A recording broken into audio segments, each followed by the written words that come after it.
Hola, buenas tardes a todos. Espero que el nivel de energía siga siendo tan alto como esta mañana. Creo que hemos tenido un día realmente que nos está planteando un viaje fascinante y apasionante.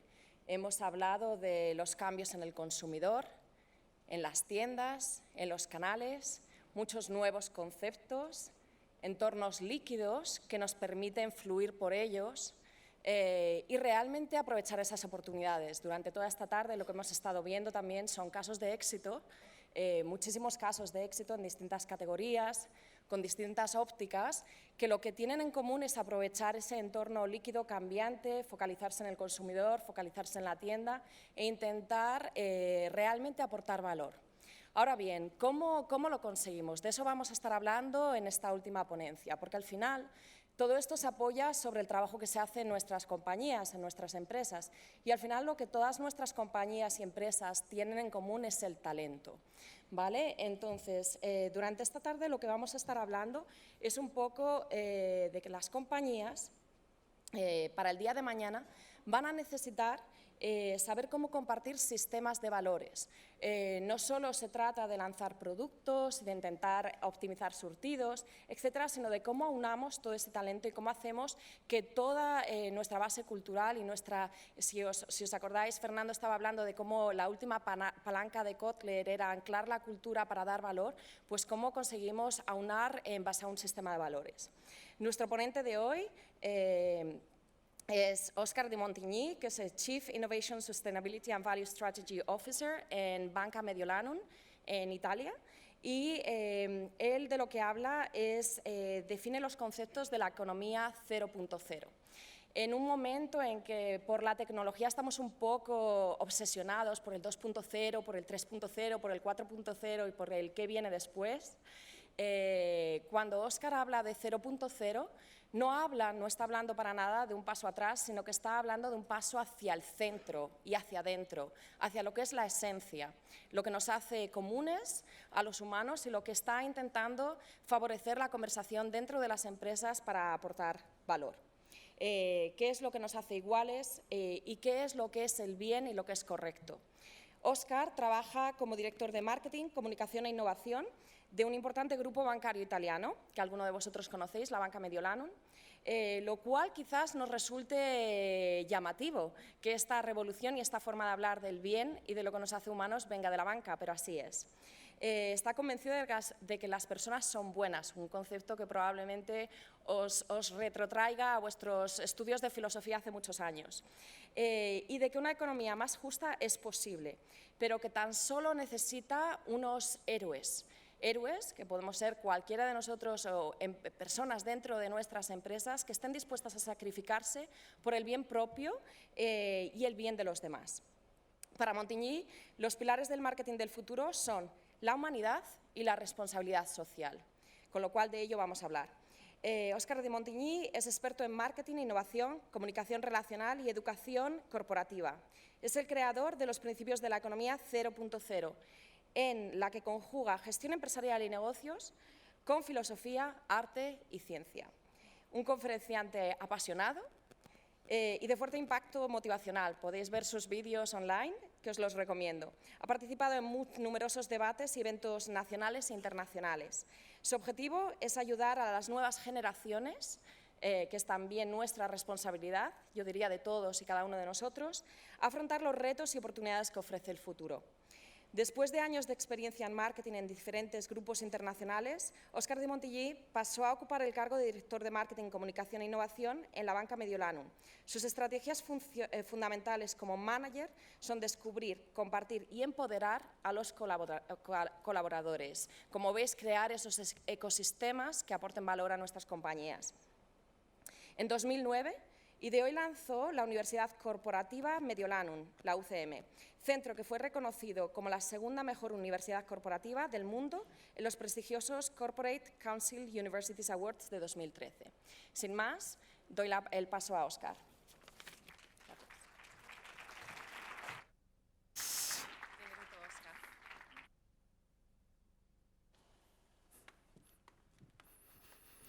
Hola. I'm coming from Italy to meet you, so you can give me a welcome. How are you? Fine.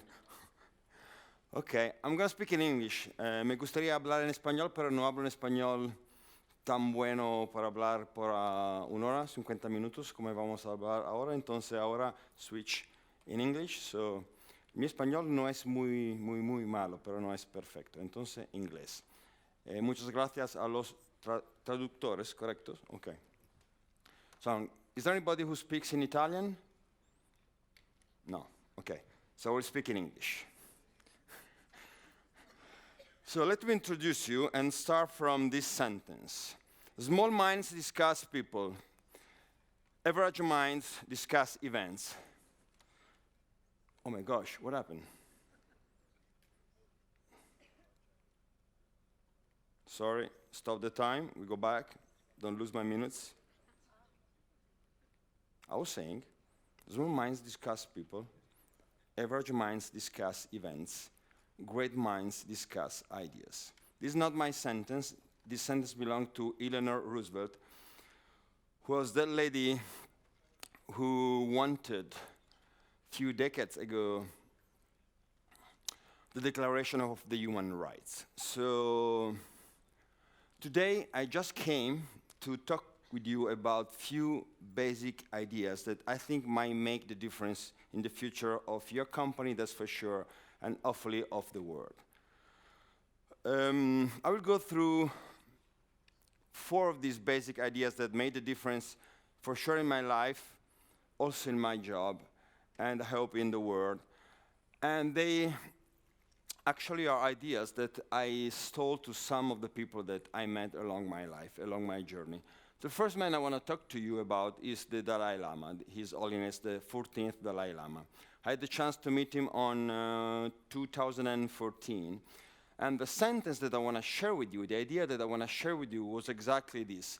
You know, when we go on the web and we go on the social networks, we keep sharing sentences belonging apparently to people who they are all dead. You know, like Gandhi said, Einstein said, Mother Teresa said. In this case, the Dalai Lama said something, and I had the chance to check if he really said this sentence. And actually told me, yes, this is a sentence belonging to me. And the sentence is, there are not humans born under good or bad stars, just humans who knows or do not know how to read the stars. In a period like this, where there is a bit of confusion in our skies, it might be very, very useful to be very good stars readers. Why? Let me put a few stars on your sky, okay? And we might decide to call these stars knowledge. Then I will offer you my personal perspective, my personal way to connect these dots. Have you ever heard about the functional analphabetism? Do you know what it is? Yes? No? Are you alive? Yes? Not? Yes, you're alive. Okay, thanks. The functional analphabetism is not the capability to read, for example, a magazine, an article. It's the capability to understand and comprehend what you read. It's not the capability to read. It's the capability to connect what you understood with a world that is much different from yours. This is the first time in our history as a humankind where there is a huge amount of differences connecting just in few little points on the planet. Never before we moved so much fastly on the planet. Never before we had the chance to meet so many differences in a very short time. In this period, just pushing a button, we're in the condition to connect ourselves to thousands, millions, billions of people, ideas. It never happened before. I have the chance to share part of my professional and personal times with thinkers, philosophers, scientists, economists, and artists, basically. And we all reached the basic idea, this happened when I traveled the world, that never before we faced an epoch like this. This is an amazing change of epoch. Something that happened before only 2 times. fire, and will.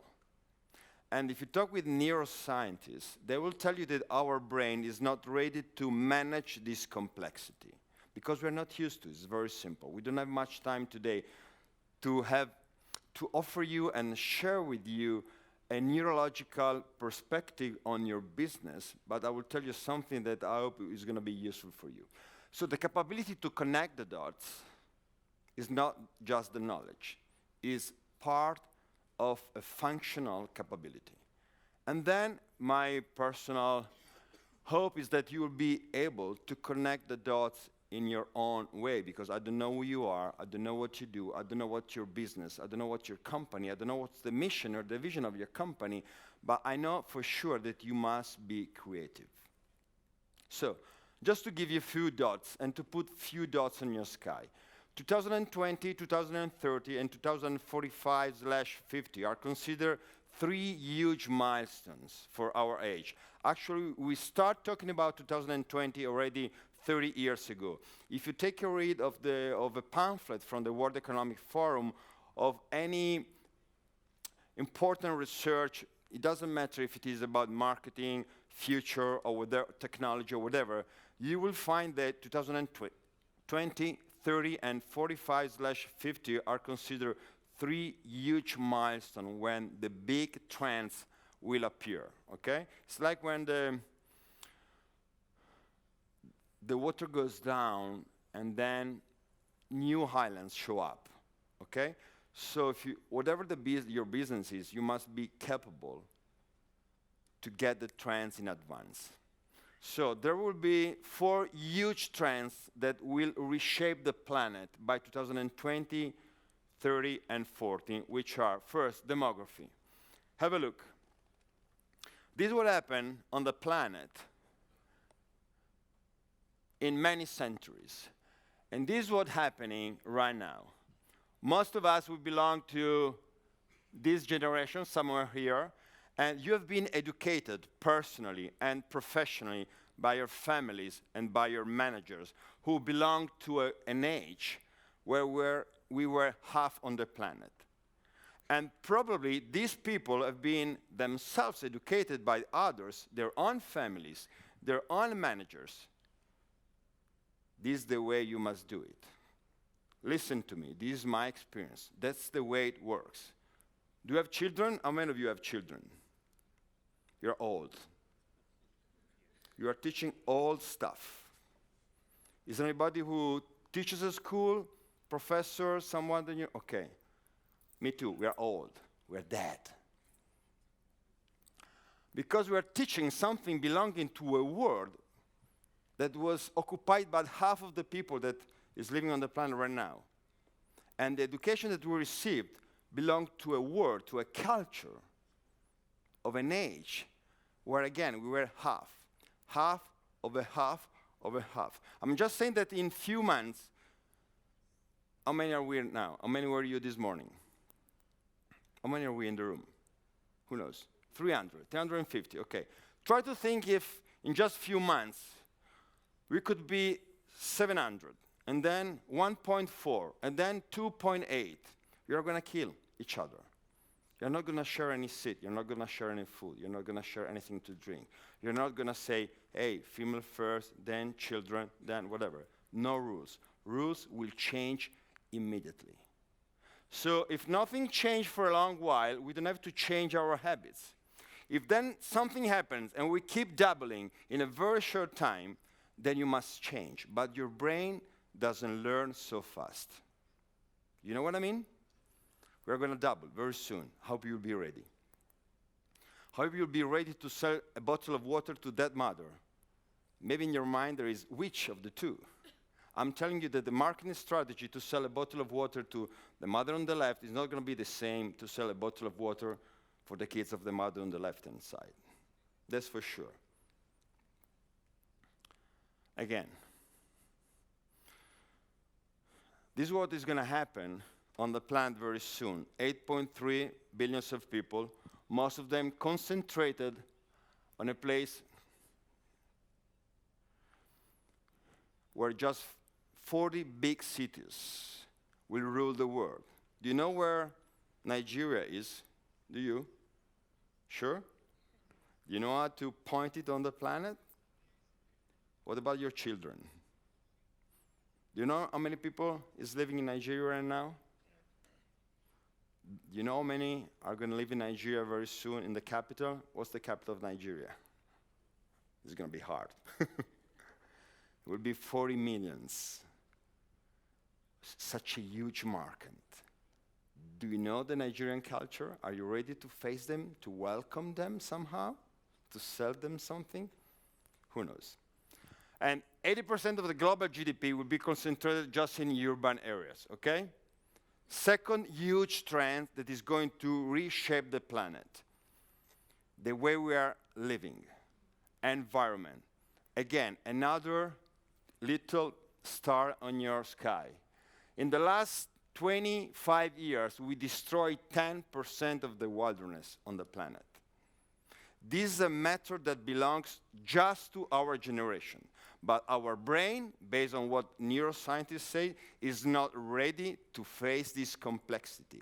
We talk about environment, we talk about plastic. I don't know how much is the footprint of your company on the planet, but let me tell you, very soon, the next generation of customers will ask you to be respectful. And the way we mean by respect is not the way that will be necessary, because if we were ready, we're not going to do what we did. That's just a proof. In Spain, you should need 2.5 of your land to keep maintaining your lifestyle, based on the request that you ask to your land. Energy, water, okay?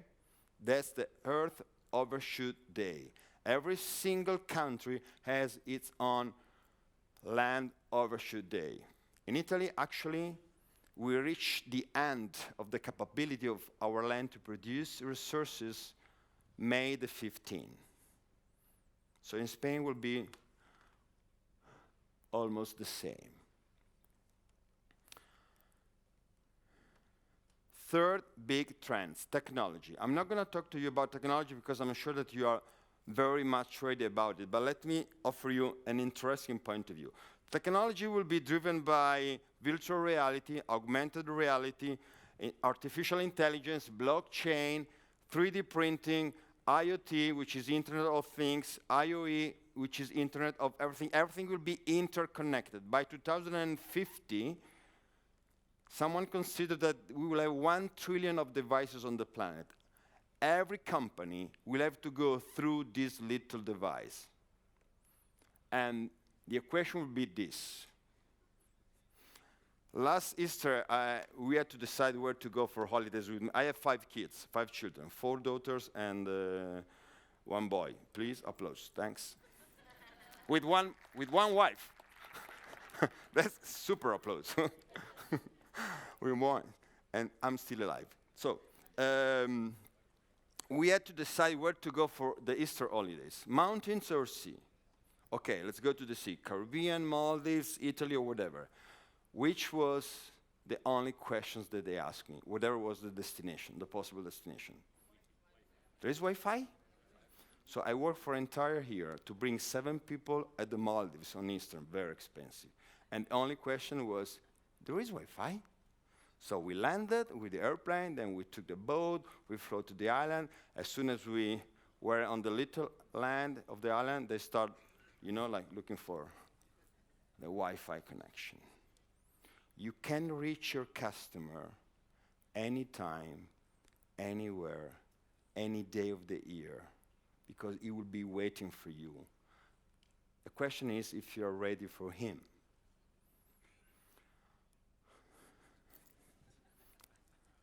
Sorry. Is it clear for you? I hope so. When you go on the web and you get a product for free, you are the product. That means that you must create good condition to use this possibility. Talking about technology, everything will be about the data growth. Everything will be about big data. But I'm not here to tell you anything that you already know. I just want to offer you a parallel perspective. Scientists studying languages are very amazed by the fact that this is the very first time in human history where any kind of person living on the planet is able for the very first time to express their own emotions and to be understood by anyone else on the planet. It never, never, never happened before.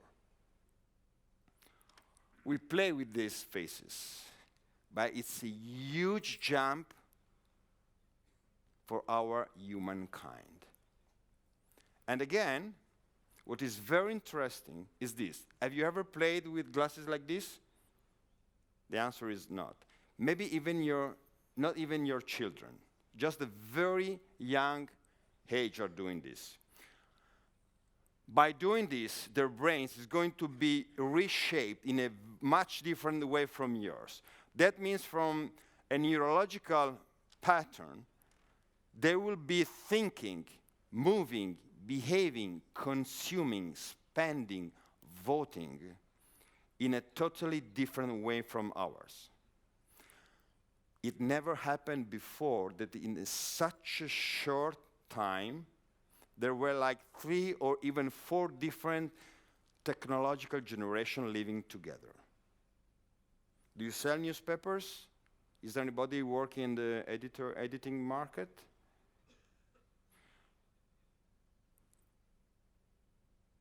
These children, they will never ask their parents to go and buy a newspaper in a place selling newspapers. They do not have in their own mindset, in their own mental map, the data that there is someone selling newspapers. You know what I mean? I hope that your products are somewhere in the next generation's mental maps.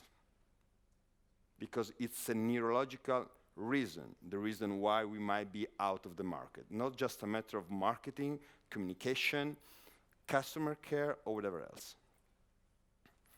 Because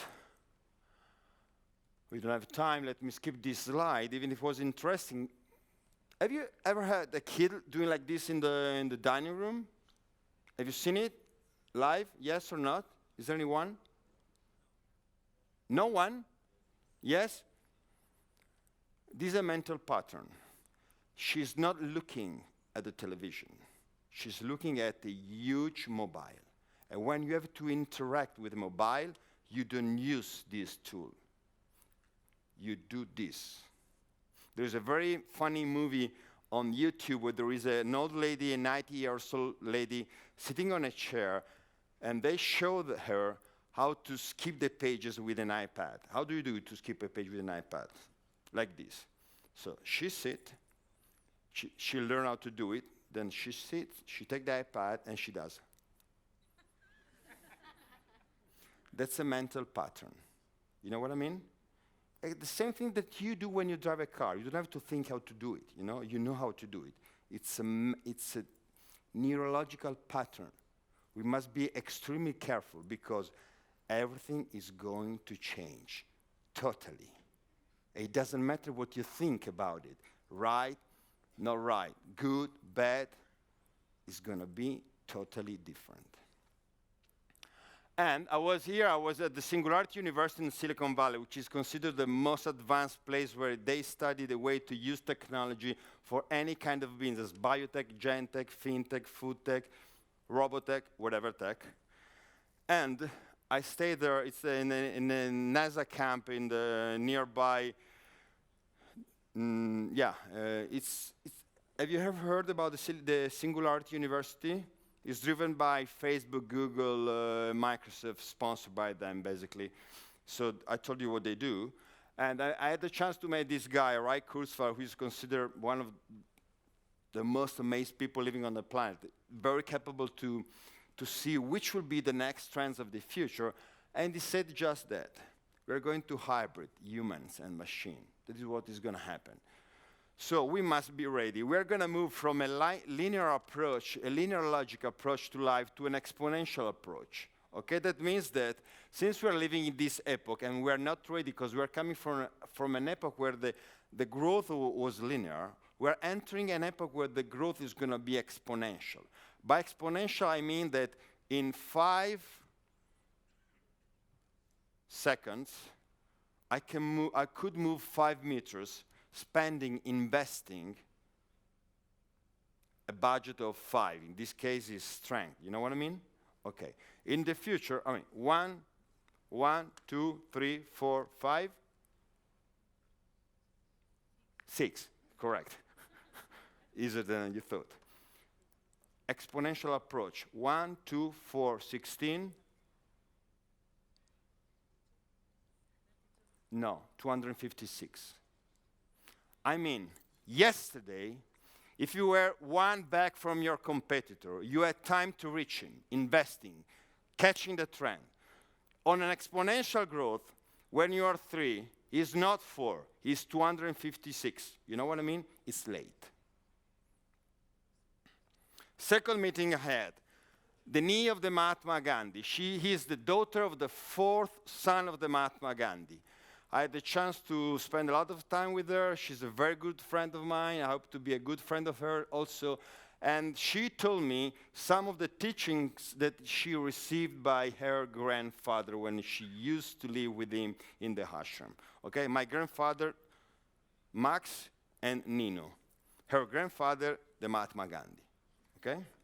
Just to make the difference, depending on the education that we received. She told me, Oscar, my grandfather used to tell me, speed doesn't make the difference if you go in the wrong direction. Again, in this epoch, we are going extremely fast. We can't afford to be distracted. We may miss the company. We may miss the education of our children. We may miss the planet. It's not a joke.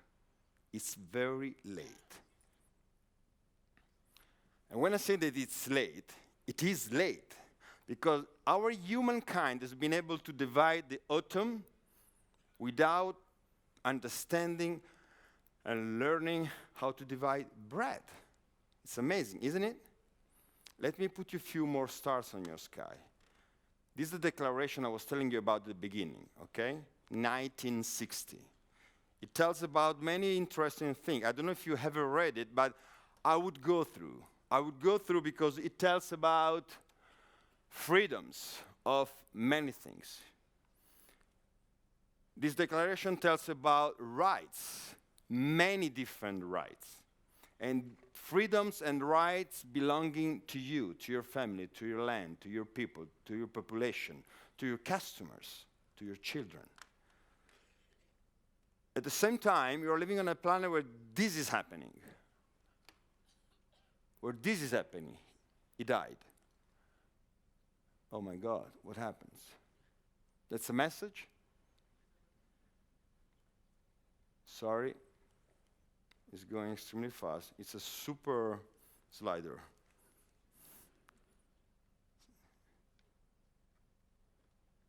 We were saying that this little boy died.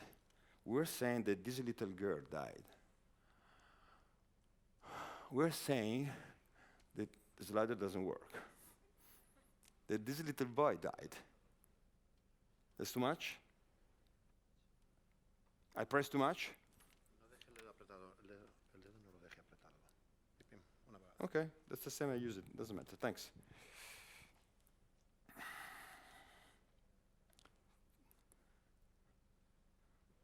I'm sorry about this picture, but there's a reason why I wanted to show you this picture. Because you might say, what does it have to do with us?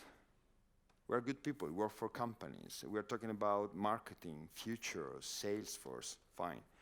We are talking actually about globalization. So let me put a few more stars on your sky, because by the end of my talk, there will be the good news. But, you know, Jim Morrison used to say, you must feel your fears to find your courage, okay? Globalization. In 2016 in Davos at the World Economic Forum, for the very first time in our history, we realized that, I'm not even touching it.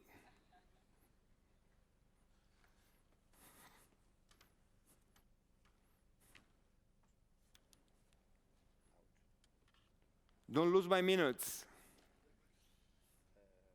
What do we want to do? No, I can't. It's not good for this laptop. I have the same. That's exactly the same than mine. Would you want me to use mine? I feel home. Not on an international meeting. That's very interesting. You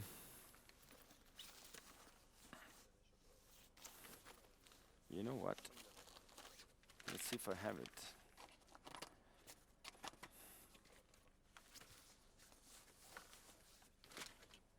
Let's see if mine works. I told you, yeah. Hey, you're stealing my seconds.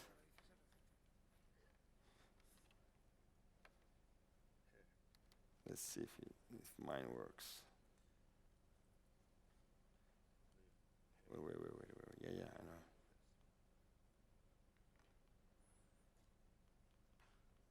Don't look.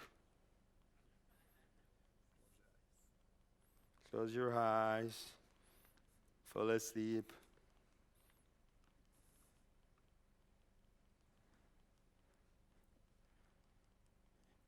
So we are here. It was a very interesting edition of the World Economic Forum because it was the very first time that they realized, thanks to Oxfam, that 1% of the population was as rich as the remaining 99%. And the good news for you is that you are part of that 1%. 62 people out of this 1% were possessing a richness that was as much as the poorest half of the planet, 3.5 billions of people. That's a lot. 62 people. 2 years before, this number was 80. Few years before, that number was 388. You remember the exponential growth that we are running? Okay, there is an exponential growth going in the opposite direction about the concentration of this richness in just in few hands. And what's very interesting that last year and this year, 2 years ago and last year, just 8 people. So from 388 down to 8 just in 9 years. Don't you think that there is something that sounds weird? What about 2020? Because this is the condition where we are living in. This is the condition where your company are working. 215 billion is the global debt of the planet right now. So we are 100% bankrupted. So you say, but you're coming from Italy to bring all this bad news? No, I'm just putting few stars on your sky, because when you have to connect the dots to manage your company, you need to know which is the frame that you are working, living, acting in, okay? So the system might not work in the future. And this time, for the very first time of the human history, the end of the story might not be like the Disney story, okay? But, good news. The only authority that can now say you must change your life is the global crisis. It has authority because it appeals to something unthinkable for which it is the prelude, the potential worldwide catastrophe. This is not the good news, huh? This is the last bad news. Crisis. I love to study the etymology of the words because I understood that's the only way not to discuss with others. You know, we kill each other because we think that the meaning of the word is right instead of left. You are killing in the name of God right now, okay? If you go on the vocabulary and you look at the meaning of the word crisis, you won't find what the media said.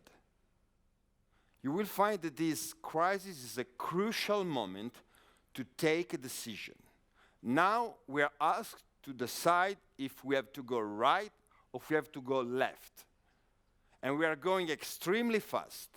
And we have many tools in our hands to make the difference. The fourth big, huge driver that is going to reshape the planet after demography environment, and technology is ethics, values, and behaviors. You can't stop the demography flow. That's the point. We must stop thinking that a wall can stop someone, not in a liquid epoch. We must respect the planet and find the way we must be sustainable. Sustainability doesn't mean just environment. Sustainability is at least the 7 SDG goals of the United Nations. We can't stop the strength of technology. We must decide how to use technology, what to use technology for.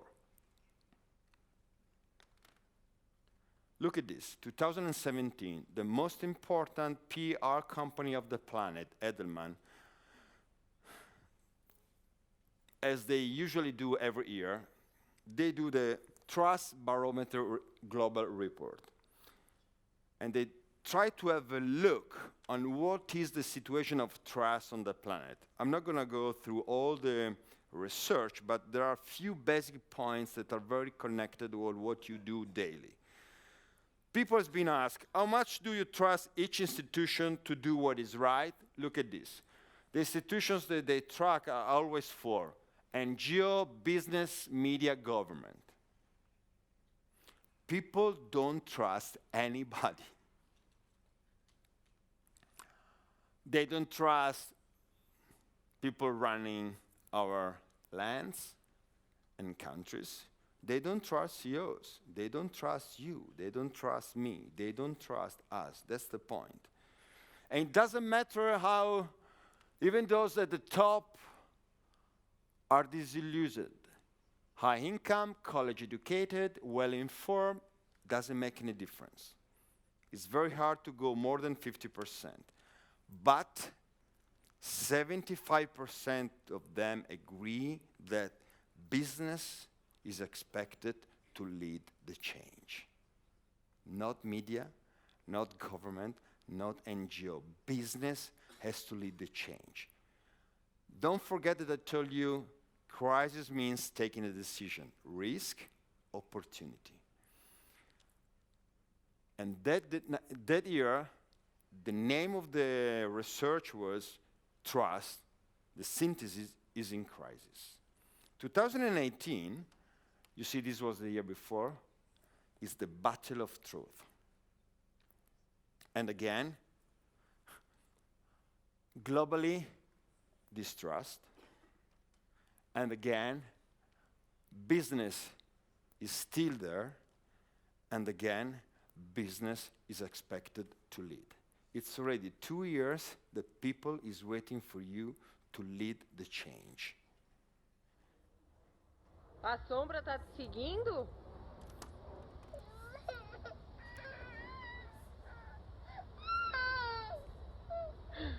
Filha, é normal, filha.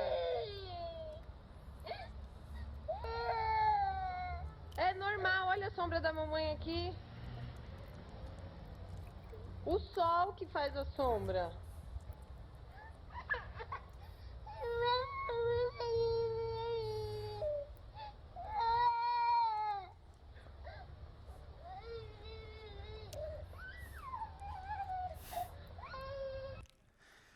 I'm very happy you're laughing.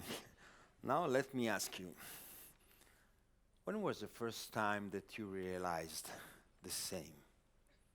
When was the first time that you were surprised about little things? When was the first time that you realized how amazing everything was around you? Instead of being wrapped by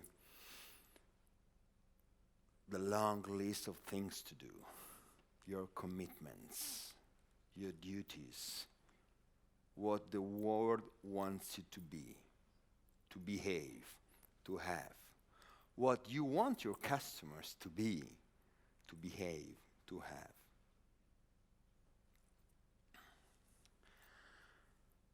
Business has to lead the change. So my first provocation is, this time I work in finance. I work for a bank, the worst, considered by the market.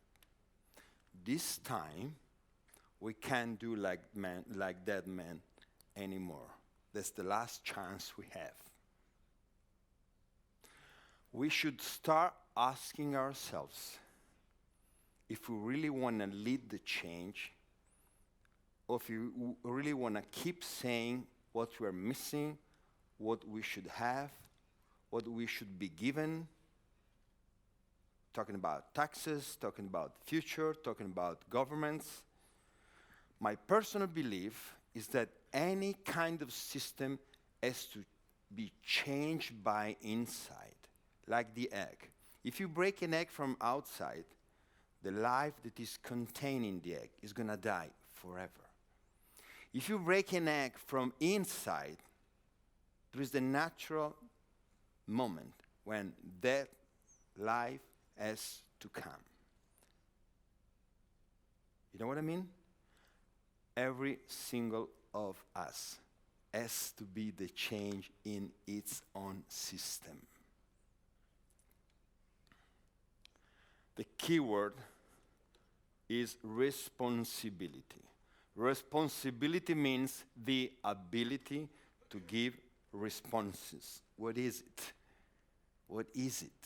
Every single day, as a manager of a company, doesn't matter which is your position, you are asked to give responses, right? You must have the ability to give responses. So the third very important person I met in my life is my teacher, Patrizio Paletti. And he used to tell me, Oscar, every question is already pregnant of its own answer. If you don't find the answer, reformulate the question. But you must ask yourself something. And the right questions are not about the budget. I'll show you.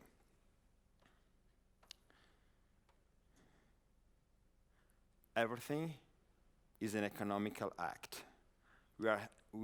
This is economy. I'm offering you a perspective, a provocation, a suggestion. You are paying me with your time, your attention, trying not to fall asleep or to be attentive or whatever. Economy 0.0. Question: economy is a tool or a purpose? And the human beings working in the company, working for the company, being the customers of the company, are a tool or your purpose? I don't want to know the answer. But I like to listen to your talks in your meetings, in your company. And money is just for profit and no profit, or there is a third possible perspective on money? I call it right profit. And if you go on the vocabulary at the word right, first of all, please, the right to make profit. Profit is not evil. Then, meanings: correct, honest, good, sane. Now the question is, are we making money in a correct, honest, good, sane way? Because the future of the planet will be driven by ethics, values, and behaviors. And if there is a right profit, there will be a right product, there will be a right service, there will be a right brand. 2014, I was a speaker at the World Marketing Summit in Japan, invited by a great guy. I think you know him, Peter Kotler, okay? I had the chance to start talking about the Economy 0.0 with Peter Kotler in Japan. Have you ever talked to Japanese? It's very hard because you don't know what they feel. They enter the room, they sit in a chair, whatever happens, they remain on the chair, they leave the room at the end, and you don't know how it goes. Until the questionnaire, you don't know how you did. Oscar, if in 5 years you are in the business in the way you are now, you're out of the business. exponential growth. So let me talk about brands. Every brand should try to move extremely fastly from being just a brand to be a considered brand, to become a preferred brand, to become a must-have brand. And to reach this point is going to be very, very hard. And then, actually, you should try to become a love brand, a love mark. Have you ever heard about the love mark? Do you? Who did? Just few. This is a love brand. Nike is a love brand.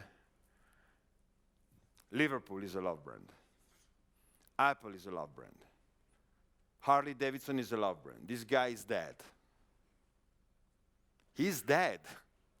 He's going underground with his motorbike. Okay? I don't know in English. È mummificato. How is it in Spanish, in English? Do you get the meaning? Okay. The marketing manager of Harley did a great job. Love brand means that if your customer feels for you low respect and low love, then you are a commodity. That doesn't mean that you're not interesting. Salt is a commodity. UK and India, they fought for salt. So commodity doesn't mean bad stuff. Low respect, high love, you are a fad. All the fashion system is positioned here. We don't respect anything that we have in our room, okay? We just rebuy every season something new because we keep falling in love with something new and we forgot what we bought last season. You know what I mean? Yes? Yes, hope so. High respect, high love. No, high respect, low love. A bank, the army, the government, post office. High respect, high love, the love mark. Pepsi, Red Bull, Liverpool, Harley Davidson, Nike, Adidas, and so on. Have you seen this movie? Fight Club? Ladies in the room, have you seen this movie? Fight Club, Brad Pitt. All the ladies who didn't see the movie, please, tonight, watch the movie. Not with your husband. There is a moment in the movie when there is Brad Pitt sitting with Edward Norton talking about marketing. They don't say marketing, but they're talking about marketing. And Brad Pitt says, you know what? We buy things we don't need with money we don't have to impress people we don't like. That's marketing. To let the people have psychological needs in order to let them buy things they don't need with money they don't have to impress people they don't like. I'm a marketing manager. I know what I'm saying. And marketing is just to keep the two topics at the moment for marketing manager is to get the attention and to get the approval. I don't know if you're communicating using videos, but let me just give you a benchmark. A long video on the social platforms at the moment is an 18 seconds video. And the time of attention, the time that we have to get the attention of the viewer is 1.8 seconds. Okay? When I talk about fast and speed, I'm saying fast and speed. So this is marketing. But when you run after beep beep, do you remember the coyote, which was the end of every run? The word has changed. And the word has changed means my proposal is zero gravity marketing. Instead of trying to chain the customers. Sorry about the words, but we are still talking about customers like targets. Targets, that's the meaning. I'm not judging. Targets. Users. Consumers. Is gone. The zero gravity marketing is try, instead of giving, asking, is just trying to attract. This has to happen. And this is not attention, this is not approval, this is gratitude. Kevin Roberts, love mark. Respect and love. I'm saying that's fine, but that's old. There is something missing that is gratitude. If you go in the vocabulary and you look at the meaning gratitude, you will understand what I mean. I will show you later. Moving from brand, consider brand, prefer brand, must have brand, love brand, grateful brand. A customer, a user, a target might love you and might respect you. This doesn't mean that they will be grateful. I have 5 children. I hope they are going to love me as a father. This doesn't mean that they will respect me as a father, and they will be grateful. I run a group of 235 people in my company, and I manage a budget of 89 millions of euros. I could be respectful and respected. This doesn't mean that my collaborators are going to be grateful to me. You know what I mean? You love a lot of people exactly like me. You respect a lot of people exactly like me. You are not grateful to so many people, right? You are loved and respected by many people, but there isn't so many people being grateful to you because we are humans. Gratitude. This is in English, in Italian, from my vocabulary. Memory of a benefit received and promptness to show it. In marketing, this is brand awareness and word of mouth. In a world where every company needs brand awareness, in a world where whoever you are, pushing a button on TripAdvisor, you are going to destroy a market of an hotel miles away from Spain. Would you go in an hotel with your husband, your wife, where Mr. Jones wrote that there was a mice in the room? No, you're not going to go there. You are super powerful. Word of mouth today, it's everything. So the question is, how can we become a grateful brand? Because of the price? Because of the quality? Thanks to the customer care? To the sales support? No, that's too late. This is all commodity. The best product at the right price, with the best customer care, with the best customer service, with the best advertising, commodity. So how to create a market of people grateful to you? Thank you. Not thank you because you let them in. Thank you. There is a poet, she's American, Maya Angelou, who used to say, people will forget what you said. People will forget what you did. People will never forget how you made them feel. So let me reach the end, because I will take my minutes back. I hope your company, do you have a vision in your company? Yes, no, you can answer. If you have a vision, that means that everybody in the company knows which is the vision of the people running the company, which is the frame, which is the view of the future. And then hope you have a mission To say yes, we have a mission, it means that when everybody enters your company, there is the mission written on the wall behind the reception.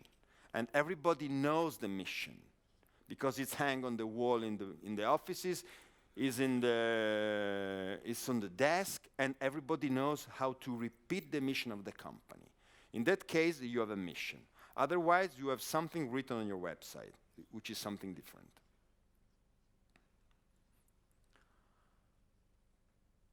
If you have a vision and you have a mission, probably you're trying to be the best company in the world. And I hope so for you. But let me tell you, might not be enough.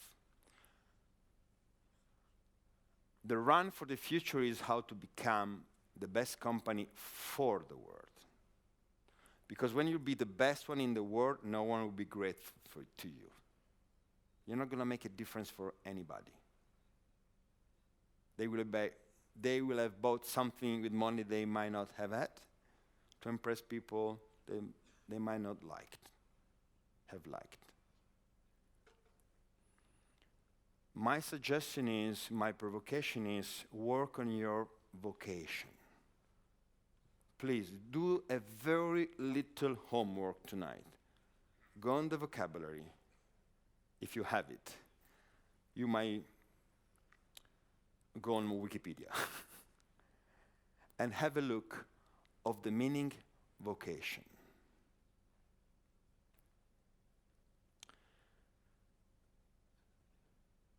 Love, respect is just bidimensional. Circular economy. I'm just coming from the World Circular Economy Forum in Helsinki last week. Talking about circular economy sounds like talking about the future. Circular. It doesn't move, it stays there. If you are a wheel, after a while, circular, you're going to fall.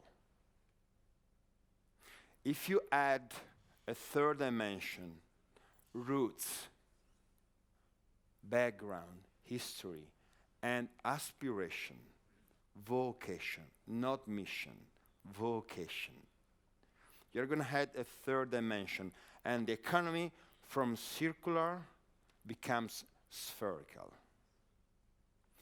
The sphere is the most democratic figure we have in nature. Every single dot in the sphere has the same distance from the center. A sphere doesn't fall, runs. It's like water. The sphere always finds a way to go back. Let me finish with this suggestion. Gravity. Buy things you don't need with money you don't have to impress people you don't like. You'll be a love brand. Rich. One of the next 4 richest person on the planet. Let me tell you, who cares? You're going to die. You're not going to bring anything with you. 5 children. I studied Egyptians 5 times. I know everything about Egyptians. And when you are at elementary school and you study Egyptians, you have 4 pages on the book and 3 pictures. Which pictures? Pyramids, the Sphinx, and no, la mummia. They're dead. And they were bringing all their gold. You remember? In the tombs? To live where? People will remember you for how you made them feel. And the planet is asking the business to lead the change. Not the Pope, not religion, not the governments, business. Doesn't sound weird? You know why? Because business has the system. So I was saying, not this gravity law, zero gravity law. And the last instance I want to offer you is from this French writer, We are not human beings having a spiritual experience. We are spiritual beings having a human experience. Try to think yourself as a spiritual manager having a business experience. The world needs you. Never before business has been so important for the future of the planet like now. Crossroads, crisis, risk, opportunity. Demography, environment, technology, ethics, values, behavior, right, profit. 0.0 back to the center, to values, to human being, back to his original position, purpose. Good luck.